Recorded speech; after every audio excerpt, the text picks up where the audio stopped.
A labor dispute affecting ports along the West Coast showing no signs of ending tonight. And as negotiations continue, businesses all across the U.S., including here in the Rogue Valley, are losing money. NBC5's Kyle Laverman joins us live now in studio with the very latest. Kyle? That's right, Craig and Christine. Talks continue today to resolve a labor dispute at 29 ports on the West Coast, including the ports of Coos Bay and Portland. And while those ports may be hundreds of miles away from Medford, the impacts are hitting us here at home.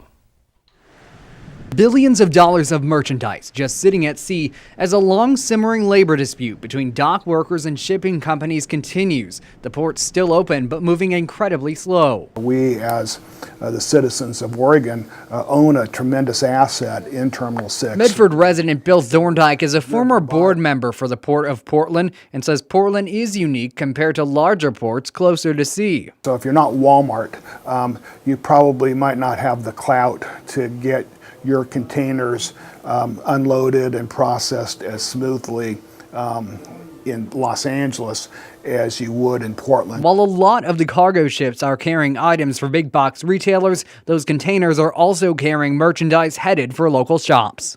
It really is a huge economic burden for all of us, even though we're several hundred miles away from a port. It affects us right here in the valley also. Dancing Beads in Bedford says their orders have been slowed. An order they placed back in November, which normally only takes 2 days to arrive, took nearly 3 months and just arrived Thursday morning. Commerce is really much more like a river, and the products are flowing, and when you interrupt that flow, you interrupt commerce. The National Retail Association estimates a full shutdown of the West Coast ports could cost the U.S. economy $2 billion a day.